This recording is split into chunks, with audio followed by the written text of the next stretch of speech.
അനോ കോടതിന്ന് വെള്ളം കുടിച്ചു വെക്ക് ജാനു. എനിക്കൊക്കെ വെള്ളമൊന്നും കുടിക്കണ്ടായാലും. അതിന് ശരിയാവൂല ജാനു. വല്ലാണ്ട് പൈക്കുന്ന ജാനു. എന്തെന്നാ ചൂടുള്ള എന്തെന്നാ കഴിക്കുമ്പോള്. നിങ്ങളൊരു കാര്യം ചെയ്തോ, കുറച്ച് ചിരട്ടക്കണലേ കഴിച്ചോളി. ഇനി എന്തെന്നാ ജാനു ഇങ്ങനെ പറയുന്നത്? ഇനി ഇവിടെ നിക്ക്, ഞാൻ പോയിട്ട് എന്തോ കഴിച്ചിട്ട് വരട്ടെന്നാല്. എന്നാ പിന്നെ അതാ നല്ലേ, ഞാൻ ഇവിടെ നിൽക്കാം. നിങ്ങള് പെട്ടെന്ന് ഇങ്ങ് പോരി. ആ എന്തെല്ലാം എടുത്തി? ഒന്നും പറയണ്ട ഭാബി. 2 ദിവസം മുമ്പേ കേളപ്പാട്ടനു മലയാളത്തിൽ ആണ്ടിയോ കള്ളിയാപ്പെന്ന് എന്തോ പറഞ്ഞ് തെറ്റി മനെ ഒച്ചന്നങ്ങ് കൊടുത്ത് കേളപ്പാട്ട ആണ്ടിക്ക്. അത് നേരെ കേസ് കൊടുത്തതാ ആണ്ടി. ഇന്നേനും മനെ വിധി വന്ന എന്തെന്നു വെച്ചാല് കോടതി മുമ്പാകെ 1000 ഉറുപ്പ്യ ഫൈന് കെട്ടുവെന്നാ വിരിച്ചേ. കേളപ്പാട്ടൻ എന്ത് പണിയെടുത്ത് മക്കളെ. കോടതിയിൽ നിന്ന് ആണ്ടിക്ക് ഒന്നും കൂടി അങ്ങ് പൊട്ടിച്ചിട്ടു കൊടുത്തു.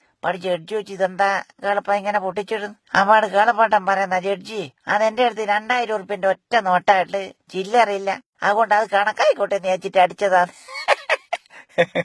നല്ല കേളപ്പാട്ടം തന്നെ. എല്ലാ ന്യൂ ഇയർ ആന്നേ, ഒരാശംസ എല്ലാം പറ നിങ്ങക്ക്. ശരിയല്ലേ ഇതൊക്കെ. ഞാനും എടുത്തിനും കേളപ്പാട്ടിന് ഇഷ്ടപ്പെടുന്ന എല്ലാവർക്കും മനസ്സ് നിറഞ്ഞ പുതുവത്സരാശംസകൾ.